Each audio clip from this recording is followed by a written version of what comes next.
안녕하세요. 저는 이제 60대 중반으로 접어들고 있는 평생을 자식과 남편 걱정으로 살아온 주부입니다. 참, 세월이라는 게 무색하게도 어릴 때는 총명함을 가지고 있었던 것 같은데, 나이를 먹으니까 그 총명함이 점점 사라지는 것 같은 기분이 드네요. 그래도 이 사회를 살아가는 한 사람으로서 제 할 일을 다하며 나름 뜻깊게 살아왔다고 생각을 했었는데, 뒤에서 이루어지고 있는 제 노력은 싸그리 무시를 한 채 보여지는 모습을 중요시하게 생각하는 사람도 있다는 것을 알게 됐어요. 그런 우매한 인간에게 사이다를 먹인 이야기 지금부터 시작하겠습니다. 어릴 때 우리 집은 꽤 잘 살았어요. 그냥 남들처럼 겨우겨우 먹고 사는 수준이 아니라 정말로 잘 산다는 말이 어울리는 집이었죠. 그 시절 다른 아이들은 상상도 못하던 TV가 우리 집에는 떡하니 있었거든요. 주말만 되면 친구들이 하나같이 몰려와 우리 집 거실에 줄지어 앉아 만화 영화를 보곤 했죠. 아이들이 화면에 집중하는 동안 어른들은 또 어른들끼리 모여 앉아 드라마를 챙겨보셨어요. 니네 집은 진짜 호텔 같다 하고 친구들이 감탄할 때마다 저는 괜히 어깨가 으쓱했어요. 게다가 집에는 전화기도 있었는데요. 그때만 해도 동네에서 전화기가 있다는 건 아주 큰 자랑거리였거든요. 동네 아주머니들이 급히 전화를 써야 할 일이 있으면 우리 집으로 달려오셔서 전화를 빌려 쓰셨어요. 집도 남달랐고요. 다들 쪽방 신세를 면치 못하던 시절에 우리는 무려 2층 집에서 살았거든요. 2층에는 넓은 방이 두 개나 있었는데 하나는 오빠가 쓰고 다른 하나는 제 차지였어요. 다들 바닥에 이불을 펴놓고 자던 때였으니까 침대를 가지고 있다는 것 또한 대단한 것이었는데 그냥 평범한 침대는 아니었어요. 엄마가 직접 손바느질로 장식해 주신 레이스가 치렁치렁 달린 마치 공주님 방에 있을 법한 침대였거든요. 아버지는 특히 저를 무척 예뻐하셨는데요. 딸바보라는 말이 괜히 있는 게 아니었죠. 제가 뭘 갖고 싶다고만 하면 아버지는 고민도 안 하고 사주셨던 것 같아요. 그게 인형이든 책이든 심지어 사탕 하나라도요. 엄마는 늘 저를 세심하게 챙겨주셨고 학교에 갈 때 늘 제 손을 잡고 학교 정문 앞까지 데려다 주셨어요. 야, 너 아직도 엄마 손 잡고 다니냐? 애기도 아니고. 너 부러워서 그렇지. 나는 평생 엄마가 학교 데려다 준다고 그랬거든. 저는 조금 부끄럽기도 했지만 속으로는 좋았어요. 우리 엄마는 나를 이렇게 아껴주는구나 하는 따뜻한 마음이 느껴졌거든요. 학교 생활도 편했어요. 물론 제가 공부를 잘한 것도 있었지만 부모님이 은근히 선생님들께 챙겨드린 덕도 있었겠죠. 그때는 촌지라는 게 공공연하게 오가던 시절이었거든요. 하지만 제 성적만큼은 당당히 제 실력이었어요. 전 공부 자체를 즐겼고 문제를 풀 때마다 희열을 느꼈거든요. 그래서 늘 반에서 상위권을 유지했고 반장은 언제나 제 차지였어요. 제가 반장이 되면 엄마는 또 그냥 넘어가시질 않았어요. 학급 아이들에게 미제 연필을 돌리시기도 했고 담임 선생님께 성의 표시를 하기도 하셨어요. 그러니 제 위상은 더 높아질 수밖에 없었죠. 물론 저를 질투하는 아이들도 있었지만 신기한 건 그런 아이들조차 우리 부모님이 챙겨주는 물품은 거절을 하지 않았어요. 그 시절은 격동기였어요. 부익부 빈익빈이라는 말이 입에 오르내릴 정도로 빈부격차가 심했거든요. 부자들을 노린 범죄도 잦았고 납치 사건 같은 것도 흔했어요. 저도 종종 뉴스를 보면 섬뜩해했거든요. 그래서 부모님은 언제나 저를 금이야 오기야 키우셨던 거예요. 집 밖을 나설 때면 꼭 손을 잡아주시고 낯선 사람이 말을 걸면 단호하게 끊으셨죠. 제 어린 시절은 언제나 따뜻함과 보호 속에서 빛났던 시간이었어요. 우리 딸이 너무 예뻐서 험한 일이라도 당할까 봐 무서워서 그래. 학교 갈 때는 꼭 친구들이랑 어울려 다니고 낯선 사람은 조심해야 한다. 아빠, 나 중학생이거든요. 그리고 매일 아침마다 엄마가 학교까지 데려다 주는데 무슨 낯선 사람이 근처에도 못 와요. 그럼 다행인데 걱정이 되니까 그런 거지. 중학교, 고등학교를 다니면서도 우리 엄마는 여전히 제 손을 잡고 교문 앞까지 데려다 주셨어요. 다른 친구들은 혼자 걸어 들어가거나 멀찌기서 부모님이 손만 흔드는 정도였는데 전 늘 엄마와 손을 꼭 잡고 학교 정문을 들어섰죠. 사실 뭐 아주 특출나게 예쁜 얼굴은 아니었는데 하얀 피부에 또래보다 조금 가늘고 단정한 몸매를 가지고 있었기에 근처 남고 학생들도 저를 몰래 바라보곤 했어요. 그때는 지금처럼 연애를 하면서 선물을 주고받는 게 당연한 분위기는 아니었지만 그래도 제 생일이나 5월 스승의 날, 어린이날 즈음이 되면 몰래 편지나 작은 선물을 받아오곤 했어요. 볼펜이나 작은 인형, 편지지 같은 것들이었는데 그럴 때마다 괜히 설레고 기분이 좋았죠? 하지만 그런 걸 집에 가져가면 우리 아버지는 늘 얼굴이 굳어 있으셨어요. 남자애들은 다 늑대야. 아유, 우리 딸 그런 거 받지 마라. 연애는 나중에 성인이 돼서 해도 늦지 않아. 그래, 괜히 이성교제의 눈을 일찍 떠서 좋은 건 없다. 과보 같은 느낌이 있긴 했지만 옛말에 어르신 말을 잘 들으면 자다가도 떡이 생긴다 했으니 저는 열심히 말을 잘 듣는 딸이 됐죠. 우리 집은 정말 화목했어요. 오빠는 맨날 제 머리를 툭 치거나 꽁 하고 쥐어박으면서 조그만 게 감히 기어오르냐 하고 구박을 하곤 했지만 제가 어디 가서 놀림을 당하거나 울고 있으면 제일 먼저 나타나서 저를 괴롭히던 아이들을 혼내주는 사람도 바로 오빠였지요. 그래서 저는 정말 구김살 하나 없이 자랐어요. 늘 좋은 환경에서 좋은 것만 보고 들으며 성장했기 때문이었죠. 친구들 사이에서도 주눅이 들 필요도 없었고 자신감 있게 생활을 했어요. 제가 살던 시대에는 사실 여학생들이 대학에 진학하는 경우가 그렇게 많지는 않았거든요. 보통 공부 좀 한다는 아이들은 상고로 진학해서 은행이나 공무원 같은 직장에 취직을 했고 그게 안정적인 길이기도 했고 여자에게 그 정도면 충분하다 여기는 분위기도 있었거든요. 하지만 저는 달랐어요. 전 공부를 꽤 잘했기에 그리고 무엇보다 제 부모님이 뒷받침을 해주셨기에 대학에 진학할 수 있었어요. 엄마는 네가 대학에 갔으면 좋겠어. 여자도 경제력이 있어야 한다. 세상은 언제 어떻게 변할지 모르니까 누구에게도 의지하지 말고 네가 너를 지켜야 해.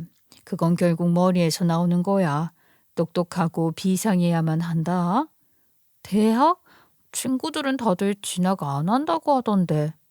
너는 미래를 생각해야지. 그리고 책을 많이 읽어야 해. 그래야 사람이 똑똑해지고 말주변 머리도 늘고 세상을 보는 눈이 넓어지는 법이야. 엄마는 스스로를 문학소녀라고 부르셨는데 정말 손에서 책을 놓지 않는 분이었어요. 부엌에서 찌개를 끓이다가도 국물이 잠시 끓기를 기다리며 책장을 넘기셨고 장을 보고 돌아오는 길에도 서점을 그냥 지나치는 법이 없으셨죠. 저는 그 말을 믿고 정말 많은 책을 읽었어요. 소설이든 수필이든 심지어 잡지에 실린 짧은 글귀 하나까지도 꼼꼼히 읽었죠. 그래서 저는 어릴 때부터 일주일에 한 권씩은 꼭 책을 읽고 그에 대한 독후감을 쓰곤 했어요. 물론 억지로가 아니라 정말 즐겁게 했던 거예요. 책 속의 인물들과 이야기가 제 마음을 채워주었고 글을 쓰는 시간이 제겐 놀이 같았으니까요. 그렇게 자라다 보니 언젠간 나도 책을 쓰는 작가가 되고 싶다는 꿈을 품게 되었어요. 하지만 막상 글을 써보면 제 상상력이 턱없이 부족하다는 걸 절실히 느끼곤 했죠. 머릿속에서는 분명히 그림처럼 떠오르는 장면이 있는데 막상 글로 옮기려 하면 문장이 매끄럽게 나오질 않았어요. 스스로 답답함을 느끼기도 했고요. 그래서 저는 제 글을 쓰기보다는 다른 작가들이 쓴 책을 더 열심히 읽었어요. 그들의 문장을 따라가며 아, 이렇게도 표현할 수 있구나 감탄을 했고 그런 글들이 저에게는 마음의 양식이자 보물이 되었죠. 사실 저는 늘 진취적인 사람이 되고 싶었어요. 마음 한구석에서는 저는 어쩌면 이 시대의 잔다르크가 되고 싶다는 생각을 품고 살았을지도 모르겠어요. 정치나 뉴스에 특별히 관심이 많았던 건 아니지만 그저 글이라는 것으로 세상을 바꿀 수 있는 힘이라는 게 만약에 제게 주어진다면요. 얼마나 멋질까 하는 상상은 자주 해봤거든요. 하지만 여전히 대학 관련한 건 부모님과 저와 의견이 분분했고요. 아이, 그래도 당연히 대학에는 가야 해. 여자도 공부를 해야 한다고. 그래야 네가 너답게 살 수 있어. 나는 반대야. 당신도 봐봐. 공부 좀 했다고 해도 결국 평생 가정을 지키고 자식을 키우고 살림하는 게 여자의 도리 아니겠어? 대학 가는 것도 좋지만 결국은 신부 수업을 잘 받아서 좋은 집안에 시집을 가야 한다. 저는 그 말을 듣고 마음이 복잡했어요. 물론 아버지가 저를 사랑하지 않아서가 아니라는 건 알았지만요.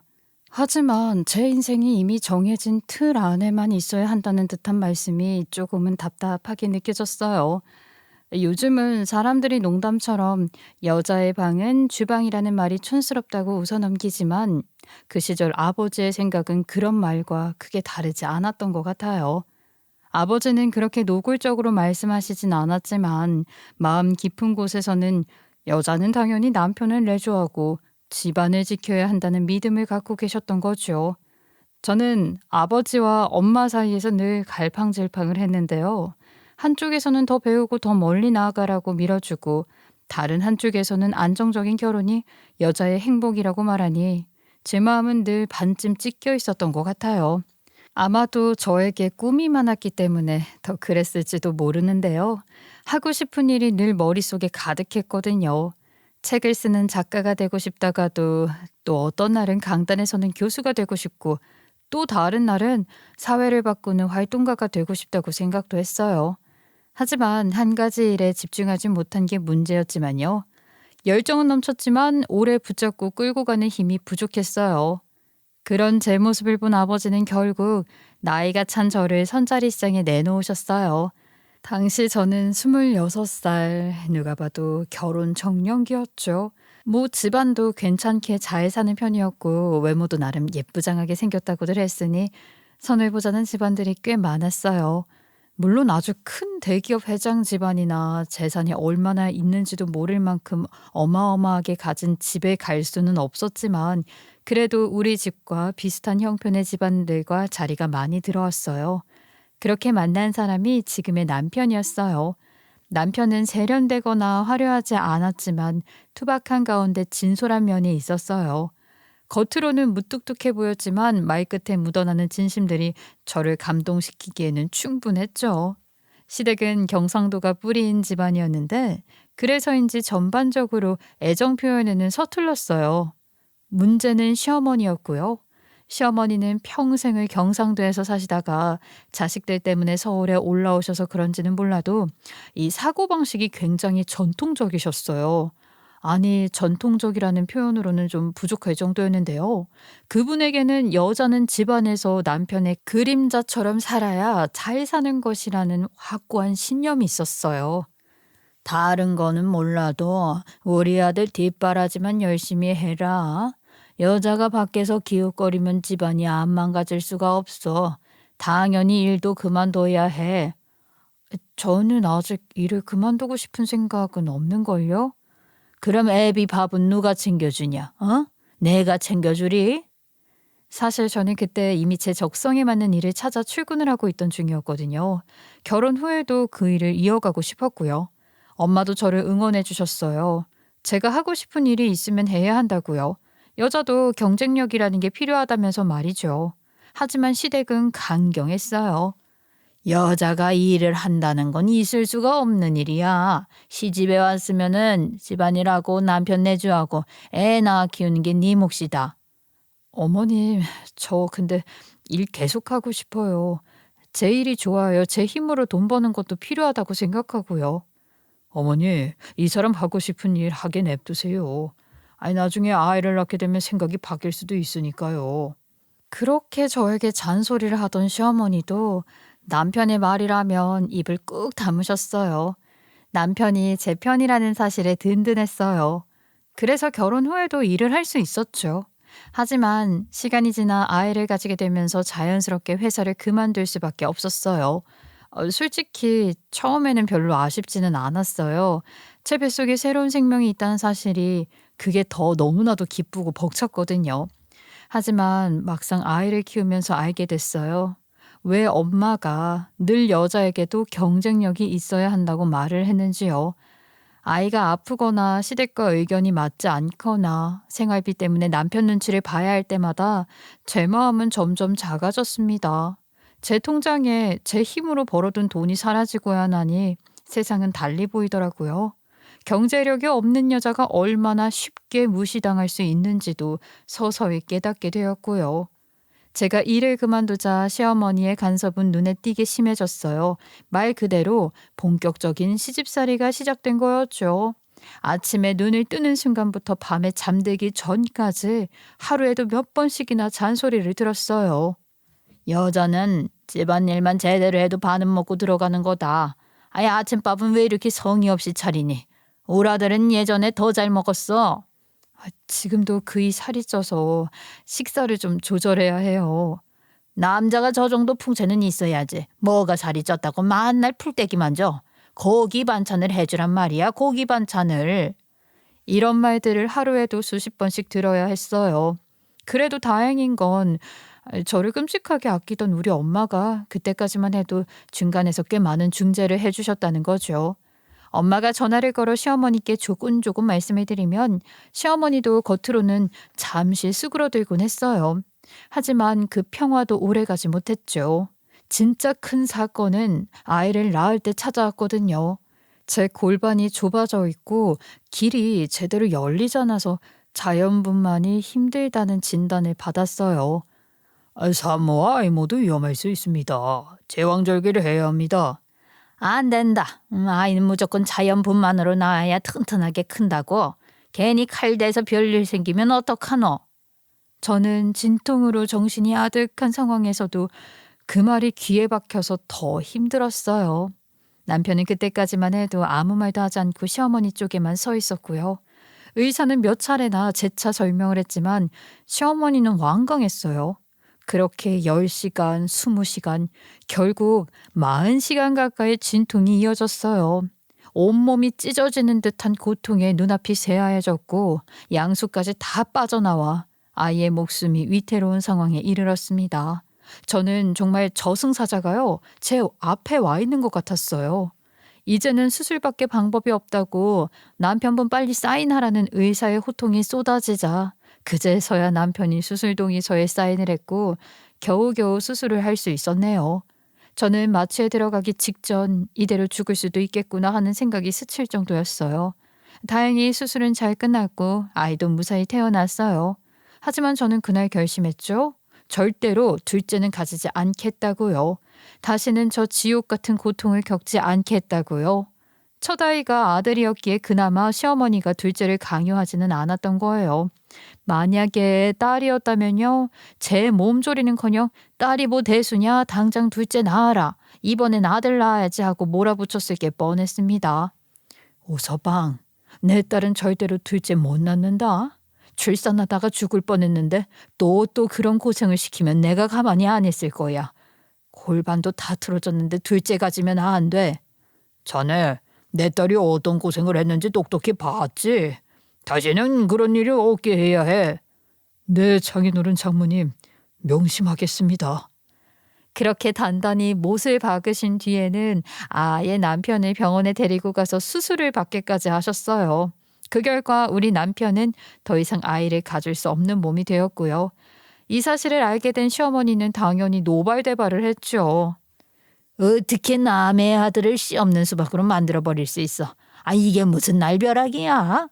그만하세요. 어머니, 제가 하고 싶어서 한 거라니까요. 남편은 그 문제는 일관적으로 대꾸를 했어요. 제가 얼마나 고생하며 아이를 낳았는지를 누구보다 잘 알았기 때문이었겠죠.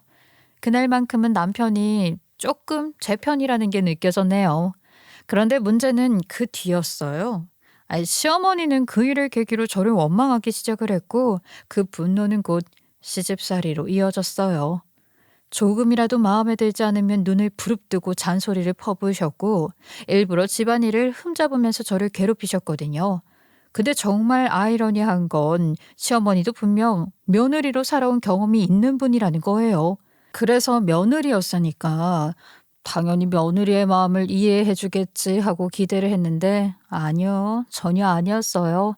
시어머니 눈에는 오직 자기 아들, 제 남편밖에 보이지 않았거든요. 며느리의 고통이나 사정은 그분에겐 중요하지 않았죠. 시어머니께서는 명절만 되면 저를 부엌으로 불러세워 10시간 넘게 음식을 만들게 하셨어요. 송편부터 전, 나물까지 빠짐없이 차리라고 하셨고 저는 아이를 낳으면 육아만 열심히 할 수 있을 거라고 생각을 했었는데 사실 따지고 보니까 아이와 함께한 시간들이 많이 없었고 그 시간보다 시어머니 댁에 불려가 노동을 한 시간이 훨씬 많았네요. 며느리란 게 원래 다 그런 거다. 손은 고와서 뭐 하냐? 부엌에 들어가서 손에 굳은 살이 좀 박아야지. 아, 예, 예. 어머님 그나저나 이거 더 붙일까요? 새우전 그이가 좋아하잖아요. 그거를 꼭 나한테 물어보고 해야 하냐? 퍼뜩 알아서 좀 하지. 아유, 답답해라. 명절뿐만이 아니었어요. 집안의 행사, 제사, 생일 같은 날에도 빠짐없이 저를 불러서 부려먹으셨거든요. 세월이 흐르고 우리 아들이 초등학생이 될 무렵 인생에 큰 고비가 닥쳤습니다. 우리 아버지의 사업이 크게 휘청이더니 결국 쫄딱 망해버린 거예요. 그때가 모두가 다 아시다시피 국제 외환 위기 IMF였어요. 뉴스에서는 연일 매일같이 대기업들이 무너지는 소식이 흘러나왔고 그 밑에 딸린 하청업체들도 줄줄이 도산하는 건 불보듯 뻔했죠. 아버지의 사업도 예외는 아니었어요. 평생 가까우신 터전이 무너져 내리는 걸 지켜보는 건 참담한 일이었어요. 그때부터 남편이 조금씩 우리 집에 생활비를 보태기 시작했고 아버지와 어머니께서는 체면상 손을 벌리려고 하지는 않으셨지만 저도 딸로서 차마 외면할 수는 없었어요. 아니 내가 아무리 며느리를 비슷한 집안에서 데려왔다지만 우리 아들이 뼈 빠지게 번 돈을 처가에 나눠줘야 하는 거냐? 양심도 없는 게 우리 아들 피땀 흘려 번 돈을 쓰다니. 아이고 네 친정에 돈 대주지 마라. 그때 저는요 얼마나 서러웠는지 몰라요. 남편은 그 옆에서 입을 꾹 다물고 아무 말도 하지 않았어요. 그 침묵이 근데 좀 더 야속하게만 느껴지더라고요. 처가가 어려운데 조금은 도와줄 수 있잖아요. 하고 말 한마디 해줘도 살 것 같은데 그 말은 끝내 나오지 않더라고요. 그렇다고 제가 손 놓고 앉아만 있었던 건 아니에요. 저는 아이를 키우면서도 부엌거리를 찾아 집에 생활비를 보탰어요. 남편이 벌어오는 돈은 친정으로 흘려보내지 않고 제 손으로 벌어 생활비를 보태드렸죠. 그때 저는 결심했어요. 내 아들이 장가를 가고 며느리를 데려오면 난 절대 이런 시어머니가 되지 말아야지. 무조건 잘해줘야지. 그래야 우리 아들도 행복하고 며느리도 웃으면서 살지. 그렇게 다짐하며 수십 년을 버티면서 살아왔어요. 저는 평생 우리 아들 하나만 바라보고 살았거든요. 남편보다도 시댁보다도 제 마음의 중심은 아들이었죠. 아들은 머리가 아주 비상하거나 똑똑한 편은 아니었지만 누구보다 우직하고 성실했어요. 무엇보다 얼굴이 너무 잘생겼답니다. 제 자식이라서 그런 게 아니라 연예인 뺨칠 정도로 훤칠했죠. 학창 시절에는 여학생들이 우리 집 우편함에 몰래 편지를 넣어두고 가기도 했어요. 그런 아들이 성인이 되어 군대를 다녀오고 사회에 멀쩡히 자리 잡았을 땐 정말 세상을 다 가진 기분이었어요. 아들이 떡하니 의료기기를 취급하는 회사에 영업사원으로 입사했다고 했을 때도 정말 그 기쁨을 뭐라고 표현해야 할지 모르겠더라고요. 아들은 매일같이 영업을 뛰느라 녹초가 되어 집에 들어왔는데요. 의료기기라는 게 흔히들 생각하는 물건이 아니라 병원마다 수억에서 수십억 단위로 거래가 오가는 물품들이잖아요. 그러다 보니 의사와 병원 관계자들을 상대로 끊임없이 발품을 팔아야 했고 성과를 내야 인센티브도 붙는 구조였어요. 그렇게 열심히 살던 아들이 32살이 되었을 무렵 어느 날 저녁 갑자기 이런 소리를 하더라고요. 엄마, 사실 나 오랜 시간 만나왔던 여자가 있어요. 이제 나이도 있고 하니까 결혼을 하려고 하는데 집에 인사시킬게요. 아니, 결혼? 너 여자친구 있는 거 엄마는 처음 듣는데 갑자기 무슨 결혼을 이야기하는 거야? 어느 자식이 연애하는 걸 시시콜콜 엄마한테 이야기를 하겠어요. 곧 인사드리러 올 거예요. 며칠 뒤 집에 찾아온 며느리 될 사람을 보는 순간 전 정말 할 말을 잃었어요. 이런 말하기 좀 그런데 얼굴이 너무 못생겼다는 게 제 솔직한 첫인상이었어요. 피부는 여기저기 흉터가 남아 있었고 눈은 짝짝이처럼 삐뚤어져 보여서 더 그랬죠. 물론 사람을 외모로 판단하면 안 되는 걸 잘 알지만 어릴 때부터 잘생긴 걸로 동네에서 1등을 먹던 제 아들이 왜 굳이 저런 아이와 결혼을 하겠다는 건지 쉽게 이해가 되지 않았죠. 그런데 그 며느리가 참 당돌했어요. 우리 앞에 앉아서는 스스럼 없이 자기 이야기를 털어놓더라고요. 저 사실은 10년 동안 이 사람 짝사랑해왔거든요. 그래서 이렇게 결혼을 하겠다고 인사를 드리러 온 게 전 꿈만 같아요. 아니, 10년이나? 우리 아들이 싫다고 하는데도 10년을 기다려온 사랑이라는 거야? 싫다고 한 건 아니고요. 그냥 접점이랄 게 없이 저 혼자 좋아하고 저 혼자 쫓아다닌 거였죠. 제가 대학 다닐 때 친구 중 한 명이 이 사람하고 군대 동기였거든요. 근데 그 인연으로 면회 따라갔다가 처음 보고 그날 이후로 계속 좋아했어요. 그 뒤로 이 사람 주변 졸졸 따라다니면서 관심도 보였고 솔직히 말하면 마음을 얻으려고 안 해본 짓이 없을 정도였어요. 전 순간 속으로 탄식을 했죠. 아니, 이런 얘기를 시부모 앞에서 굳이 다 털어놓는다고? 얘는 체면이라는 것도 없는 건가 하는 생각이 들었거든요. 하지만 이어진 말에 더 놀랐어요. 며느리가 의사라는 거예요. 저 사실 병원에서 근무하고 있어요. 이 사람이 의료기기 회사에 다닌다는 걸 알고 제가 있는 병원에 새로 기기 들을 때 신경 많이 썼어요. 앞으로도 도움이 될 수 있지 않을까 싶어서요. 아이고, 그런 일이 있었구나. 나는 우리 아들이 연애를 하는 것도 몰랐는데 말이야. 그 말을 들으니 고맙다는 생각도 들었지만 마음 한켠에서는 불편함이 가시질 않았어요. 아니, 우리 아들이 자기 발로 성공을 해야지 며느리 도움으로 직장에서 인센티브 받고 결혼을 결정한다는 건 좀 아닌데 하는 생각이 들었거든요. 그러니까 그게 상관관계가 있는지는 몰라도 우리 아들이 며느리에게 빚진 기분으로 결혼을 결정한 건 아닌가? 그런 생각이 막 드는 거예요. 약점이라도 잡혔나 싶었고요. 제가 시집 오면 정말 잘할게요. 평생 효도하면서요. 이 사람한테 내주도 잘하고요. 제가 의사라 시간 내기가 조금 어렵지만 잘할 자신 있어요. 그, 그냥 하는 말인데 두 사람이 진짜 사랑해서 결혼하는 게 맞니? 너도 알잖아. 사랑이 아니면 결혼 생활은 오래가기 힘들다는 거. 엄마는 그게 걱정돼서 그래. 어머님, 제가 10년을 사랑했는데 어떻게 그런 말씀을 하실 수가 있어요? 저 진심이에요. 죽을 만큼 사랑했어요. 혹시 이 사람이 저를 사랑하지 않는 것 같아서 하시는 말이에요? 며느리가 갑자기 서름이라도 복받친 건지 엉엉 울기까지 하더라고요. 저는 당황스러웠죠. 솔직히 며느리가 너무 못생겨서 우리 아들이 마음을 주기 어렵지 않았을까 싶었었거든요. 돌려 말한다고 한 것이었는데 며느리가 의사라 똑똑해서 그런 건지 제 말의 의도를 딱 눈치챈 것 같더라고요. 순간 저는 더는 말을 잇지 못했죠. 엄마, 나 사랑해서 결혼하는 거예요. 진짜라고요. 나도 이 사람 아니면 안 돼요. 그때 저는 무슨 말을 더 할 수 있었겠어요? 아들이 그렇게 말하는데 제가 고개를 저어봤자 결국 상처만 남을 거라는 걸 잘 알았으니까요. 속으로 수백 가지 걱정이 밀려왔지만 겉으로는 그저 억지로 웃으며 고개를 끄덕일 수밖에 없었습니다.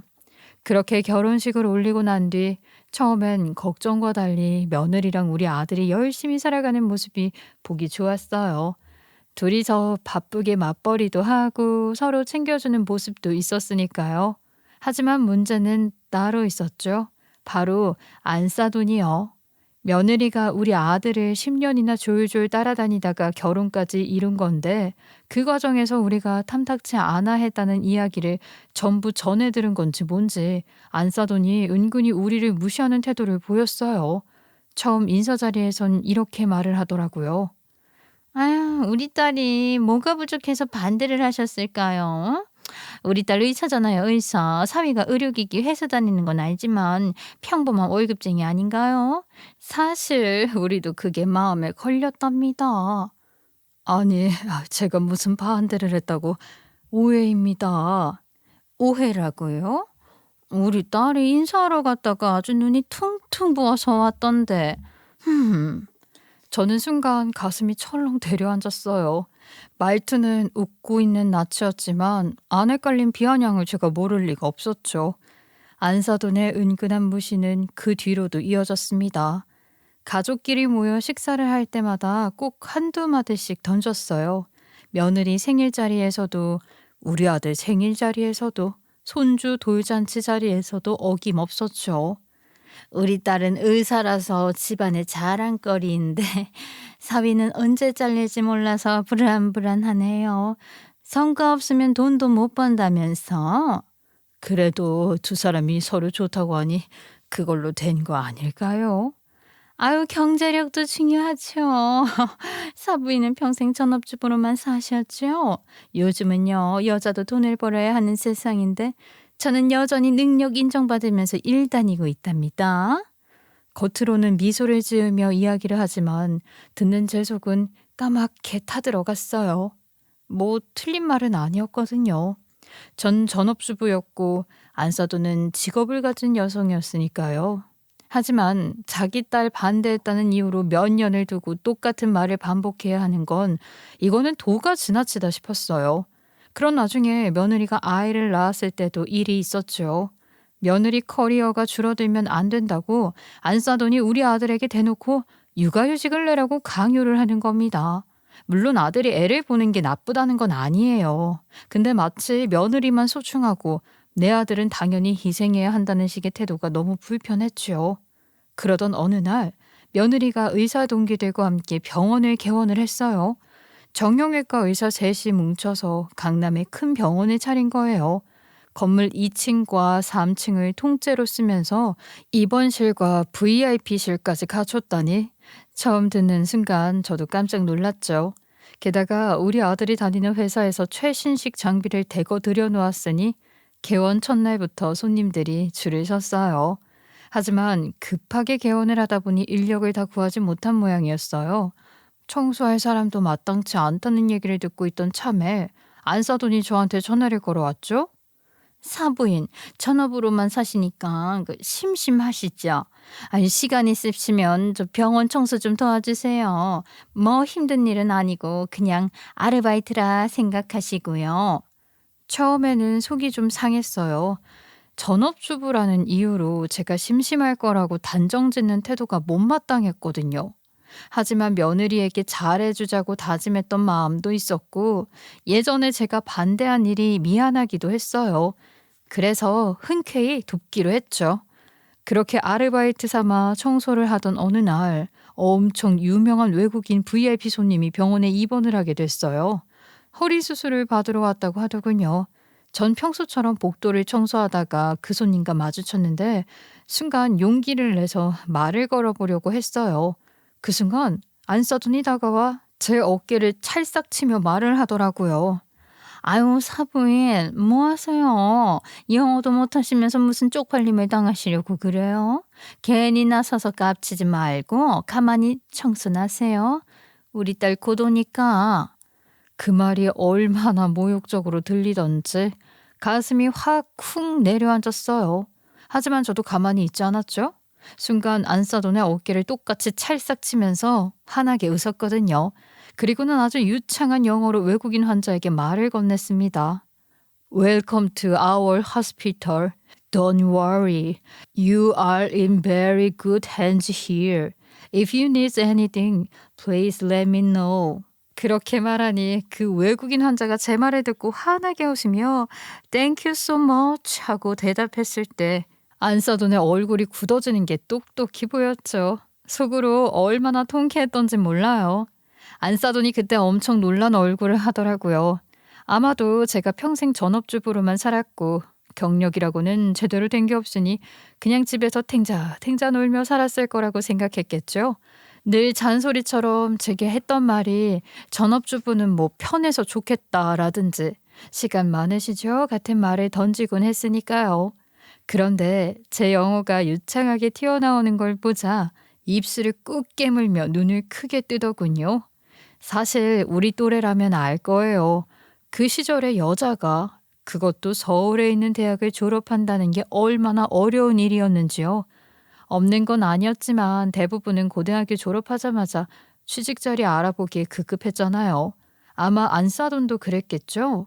본인도 고졸 학력이었고 평생 은행원으로 일하다 결혼한 케이스니까요. 그러니 전업주부인 제가 대학을 나왔다 한들 그냥 이름만 대학인 곳을 나온 거라고 치부를 했을 가능성도 크고요. 게다가 최근에는 며느리 병원에서 오전에 청소까지 하고 있었으니 제가 무슨 일을 해봤겠냐 싶었을 거고요. 외국인과 마주할 기회는 더더욱 없을 거라 여겼겠죠. 나이도 있는데 저 사람이 어떻게 영어를 한다고 아마 속으로는 그렇게 생각을 했을 거예요. 사실 우리 나이에 영어를 유창하게 구사하는 사람이 흔한 것도 아니니까요. 그런데 안사도는 몰랐던 게 있었어요. 바로 제가 미국 유학까지 다녀온 인재라는 걸요. 제가 어릴 때부터 똑똑했다고 말씀드렸잖아요. 글 쓰는 거 좋아했고 책 읽는 것도 좋아했어요. 하지만 제 약점은 이야기를 창작하는 능력은 부족했어요. 그래서 제가 쓸 글은 없다고 생각했지만 곧 깨달았죠. 내가 직접 창작은 못해도 다른 사람이 쓴 글을 제대로 이해하고 번역하는 건 할 수 있지 않을까라는 생각이요. 작가가 의도한 부분을 정확히 짚어내고 그걸 제 언어로 다시 풀어내는 작업은 마치 또 다른 창조 같았어요. 제 부족한 상상력을 작가가 채워주고 저는 그 글을 통해 제 목소리를 더할 수 있다는 기분이 들었죠. 그래서 대학 시절 교환학생 기회가 열렸을 때 전 망설임 없이 도전을 했어요. 그런데 그 기회는 차석까지만 주어지는 귀한 자리였거든요. 저는 유학을 꼭 가고 싶어서 악착같이 공부를 했어요. 밤을 새우며 책을 붙잡고 토익 문제집을 달달 외우고 원서까지 찾아 읽었어요. 결국엔 그 자리에서 차석을 따내 2년간 미국 유학길에 오를 수 있었고요. 그때 저는 정말 새로운 세상을 만났답니다. 처음 공항에 내리던 순간의 공기, 사람들의 표정, 거리 곳곳의 자유로운 분위기, 그 모든 게 저를 압도했어요. 강의실에서 교수님이 던지는 농담에 학생들이 웃음을 터뜨릴 때 저도 자연스럽게 웃으며 따라가고 싶어 몸부림을 쳤죠.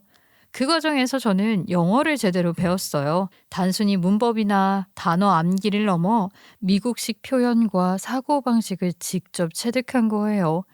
그 경험은 제 인생에서 정말 큰 자산이 되었어요. 그 뒤로 저는 번역이라는 일에 더 깊이 빠져들었고 언어를 통해 다른 세계를 엿보는 기쁨을 알게 되었어요.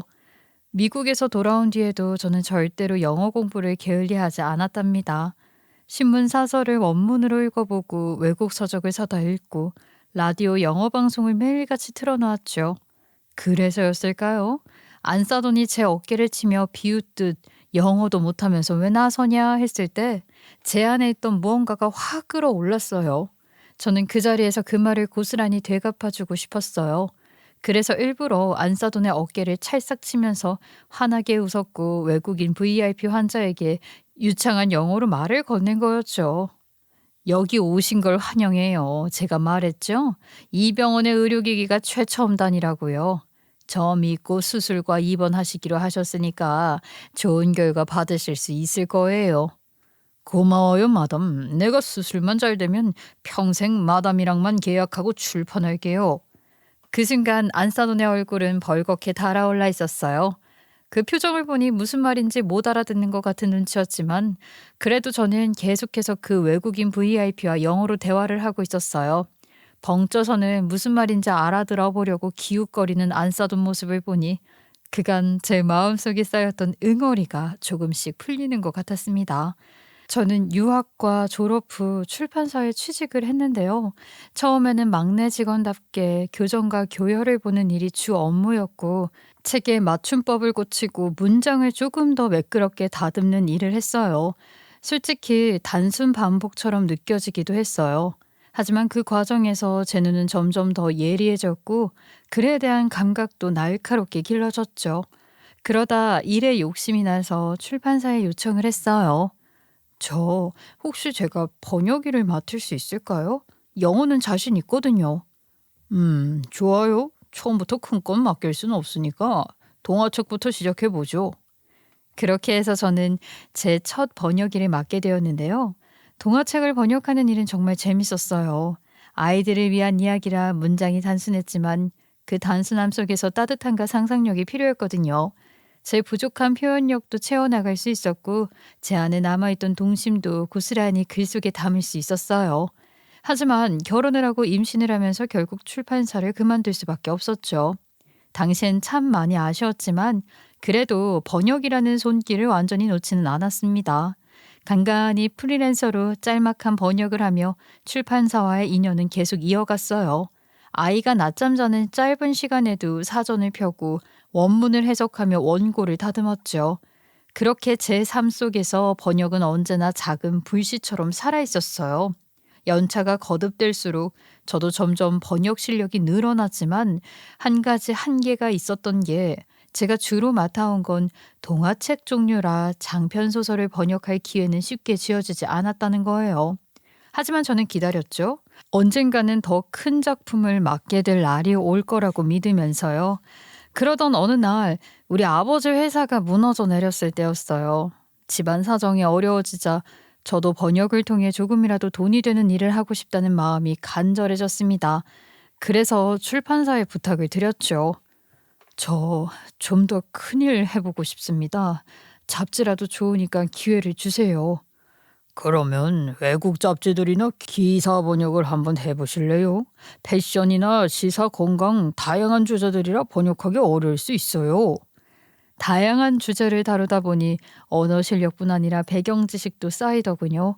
그렇게 한 발 한 발 나아가면서 드디어 장편 소설 번역에까지 닿게 되었어요. 저는 수십 년을 번역 일과 함께 했어요. 물론 1년 단위로 치면 손에 꼽을 만큼 번역 건수가 많지는 않았지만 세월이라는 건 무시할 수 없잖아요. 쌓이고 쌓여 어느새 저는 번역가로서 경험이 깊어진 사람이 되어 있었답니다. 그리고 최근 3년 동안은 정말 소중한 인연을 만나게 됐어요. 한 외국 신인 작가의 소설을 번역하게 된 거예요.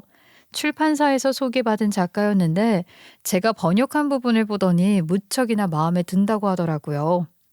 당신의 번역은 내 문장을 다시 살아 숨쉬게 만드는군요. 아유, 그렇게 말을 해주니까 너무 감사해요. 앞으로도 좋은 작품으로 인연을 이어갔으면 좋겠어요. 저와 그 작가는 따로 만나 교류를 하기도 했고 점점 더 가까운 동료이자 친구처럼 지내게 되었죠. 하지만 시간이 흐르면서 그 작가가 몸이 성치 않다고 털어놨어요. 매일 책상 앞에만 앉아서 글을 쓰다 보니까 허리가 완전히 망가져 버렸다고 하더라고요. 저는 깜짝 놀랐어요. 저 역시 번역 일을 오래 하다 보면 허리가 끊어질 듯 아플 때가 많았거든요. 하지만 작가는 무에서 유를 창조해야 하는 사람이라 책상 앞에 앉아 있는 시간이 저보다 훨씬 길어질 수밖에 없죠. 이번에 저 한국에 나가요. 제가 소문을 좀 들었는데 한국의 의료시설이 굉장히 좋다고 하더군요. 혹시 괜찮은 병원 좀 추천해 주실 수 있을까요? 저 허리가 너무 아파서요. 아이고, 그러면 제가 좋은 병원을 소개해 줄 수 있어요. 허리 수술 정말 잘하는 곳이요. 바로 제 며느리와 그 동료들이 운영하는 병원이 생각났기 때문이에요. 때마침 며느리가 강남에 최신식으로 병원을 개원했잖아요. 게다가 VIP실까지 마련되어 있으니 제가 번역하던 외국인 작가에게는 딱 맞는 곳이라는 생각이 들었어요. 최신식 의료기기를 다 갖추고 있다는 점도 마음에 걸림돌이 없었고요. 우리 아들이 다니는 회사에서 만든 기계들이 대거 들어왔으니까 실적에도 보탬이 될 테고 며느리 병원도 홍보가 되니 일석이조였죠. 또 하나 저 개인적으로도 좋은 기회라고 생각했어요. 마침 그 작가와 새로 나올 신간 번역 계약을 앞두고 있었거든요. 병원에서 같이 머물며 의견을 나누면 작업 효율도 오를 수 있겠다 싶었죠. 그래서 저는 자신 있게 며느리 병원을 추천해줬고 작가도 흔쾌히 승낙했고 수술을 받기로 하면서 VIP실까지 예약을 했던 겁니다. 그날 저는 평소처럼 오전 청소일을 마친 참이었고 손에 고무장갑을 벗으며 땀을 식히고 있는데 멀리서 익숙한 얼굴이 보이는 겁니다. 바로 그 외국인 작가였죠. 순간 반가운 마음에 롱타임 노씨 하고 인사를 건네려고 했는데 그때 제 어깨를 탁 치면서 가로막는 사람이 그게 안사돈이었던 거죠. 아유 참 타이밍도 야속하지요?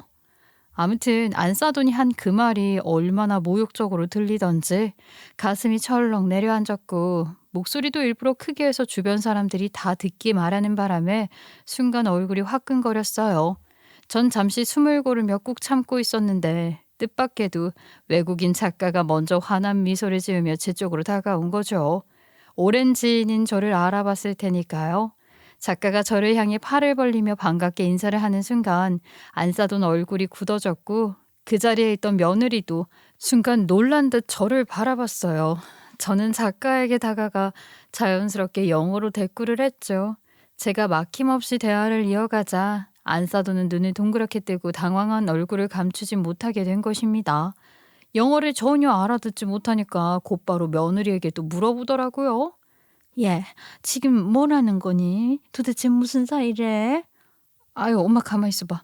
어머님, 이 작가분이랑 어떻게 아는 사이세요? 저 처음 듣는데요. 내가 이 병원 소개해 준 거다. 내가 꾸준히 프리랜서로 번역 일을 해왔거든. 그런데 우리 아들이 너한테 말 안 했니? 아유, 참, 이렇게 무뚝뚝해서 원. 저는 그 얘기 전해 들은 게 전혀 없었어요. 어머님이 이렇게 영어를 잘하시는지도 몰랐고 번역 일을 하시는 건 더더욱 몰랐어요. 이런 건 자랑을 좀 하라니까 그러네. 내 자랑을 그렇게 안 해요, 우리 아들이. 내가 저 작가의 책을 전부 번역했다. 출판사랑 계약해서 수년째 일을 이어오고 있었지. 순간 며느리와 안사돈의 얼굴이 동시에 굳어졌어요. 놀람과 당혹감이 동시에 비친 표정이었죠.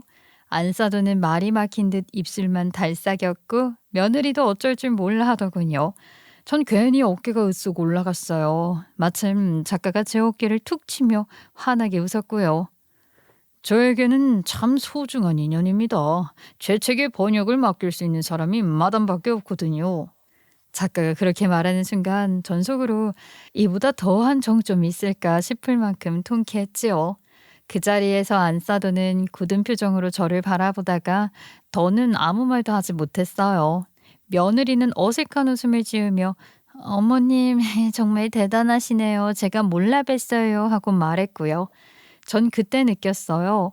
평생 전업주부로만 산 사람, 심심해서 청소일 하는 사람, 영어 한마디 못할 거라고 비웃던 시선들이 한순간에 뒤집히는 걸요. 작가가 자랑스럽게 저를 소개하자 그 순간 병원 의료진들이 모두 어쩔 줄 몰라 하더라고요. 마치 대통령 앞에서 보좌관들이 고개를 숙이고 허둥대는 모습 같았다고나 할까요? 그 장면이 참 우스우면서도 통쾌했어요.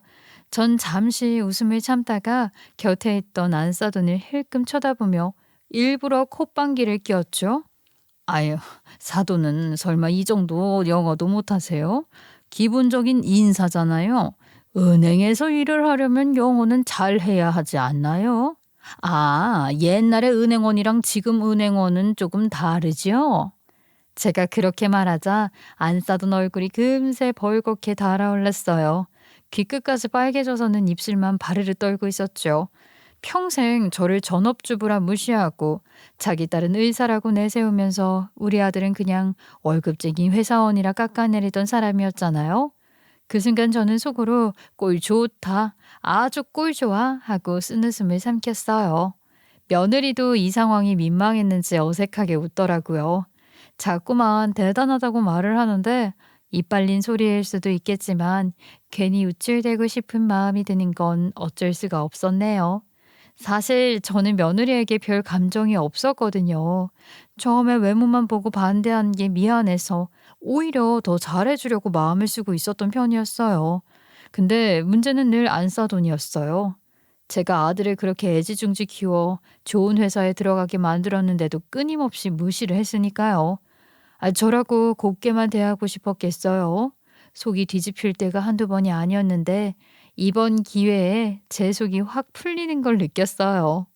제가 능력 없는 사람인 줄로만 알았겠지만 번역 일을 수십 년이나 이어온 경력까지 있는데 그동안 티를 내지 않았을 뿐이었다는 그 사실을 알게 된 안사돈이 점점 쪼그라드는 게 눈에 보이더라고요. 아주 시원했죠. 결국 안사도는 얼굴이 시뻘개진 채로 급한 약속이 있다며 황급히 자리를 떴어요. 거의 꽁무니에 불이라도 붙은 것처럼 도망치듯 나가는 모습이었고요. 저는 그 뒷모습을 보며 속으로 그래, 이제라도 입 좀 다물고 살겠지 하고 생각했어요. 그 자리에 남은 며느리는 제 눈치를 보다가 조심스레 말을 꺼냈어요. 저 어머님 기분이 안 좋으셨을 텐데 죄송해요. 저희 엄마 때문에 그동안 기분 많이 상하셨었죠? 제가 대신 사과드릴게요. 괜찮아. 나도 유치하게 굴고 싶진 않았는데 자꾸만 무시당하니까 속이 상해서 그랬던 거야. 나중에 안사돈께 말 좀 잘 전해주라. 네, 그 부분은 걱정하지 마세요. 어머님도 기분 꼭 푸시고요. 그 말을 듣고 마음이 조금 풀렸어요. 그나마 며느리가 속이 깊은 아이라 다행이었죠. 그날 밤 아들에게서 전화가 왔는데요. 아마 며느리한테 얘기를 전해들은 모양이었어요. 전 잠시 웃다가 장난스럽게 물어봤어요. 아들이 저에게 괜찮냐고 물어보는데 괜히 뻐대고 싶어지더라고요. 아들, 너 엄마가 부끄럽니? 왜 며느리한테도 내가 번역일 하는 거 말을 안 했어? 그게 엄마가 워낙 조용히 일하셔서 괜히 떠벌리고 싶지 않았어요. 근데 오늘은 엄마가 진짜 자랑스럽더라고요. 그 말을 듣는 순간 제 가슴이 따뜻하게 차올랐죠. 그 이후로 안사돈이 우리 아들이 무시하거나 저를 전업주부라고 깔보는 일은 말끔히 사라졌답니다. 사실 저도 이날을 위해서 일부러 조용히 살아온 건 아니었지만 결과적으로는 그렇게 되어버렸잖아요. 늘 숨기고 있던 제 모습이 우연히 드러나면서 사람을 직업이나 겉모습만 보고 평가하는 게 얼마나 어리석은 일인지 보여주게 된 셈이었어요. 전 한동안 그날 일을 곱씹으며 스스로 반성도 많이 했어요. 사실 저 역시도 며느리를 처음 만났을 때 외모만 보고 우리 아들이 아깝다고 속으로 생각했었으니까요. 못생겼다는 이유로 혹은 제 기대와 다르다는 이유로 편견을 품었던 건 결국 똑같은 실수였던 거죠. 사람의 가치는 그런 외적인 기준으로 정해진 게 아니라는 걸 이제야 비로소 제대로 깨달았네요. 그래서 저는 평생 반성하면서 며느리에게 더 잘해주려고 마음을 다잡았어요. 아유, 사부인, 제가 그동안 참 못난 짓을 했네요. 우리 딸이 의사라는 이유로, 사위는 그냥 월급쟁이라는 이유로 괜히 잘난 척하며 무시해서 죄송해요. 앞으로는 절대 그런 말 하지 않을게요. 저도 잘못이 있었어요. 처음에 외모만 보고 우리 며느리 반대한 게 제 편견이었죠. 이제는 서로 부끄럽지 않게 양가가 잘 지냈으면 좋겠네요. 그렇게 약속을 하고 나니 마음이 훨씬 가벼워졌어요. 며느리는 여전히 바쁘게 살고 있고요. 병원도 잘 되고 환자들도 많고 특히 외국인 환자들에게 신뢰를 얻으면서 해외 학회에도 자주 불려다니죠. 그럴 때마다 저는 손주를 돌봐주기도 하고 가끔은 병원에 들려 작은 도움을 주기도 합니다. 저와 며느리 사이에는 이제 불편함이 전혀 없어요. 오히려 서로 인정하고 존중하면서 가족으로서 더 단단해졌다고 할 수 있겠죠. 우리 아들은 여전히 무뚝뚝해요. 저는 지금도 번역 일을 이어가고 있어요.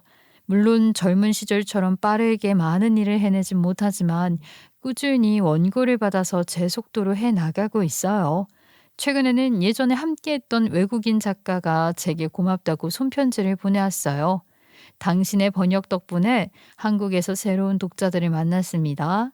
당신은 그곳에서 나의 목소리입니다. 라는 구절을 읽는데 아휴, 눈물이 핑 돌더군요. 그리고 저는 여전히 가족 곁에서 행복하게 지내고 있어요.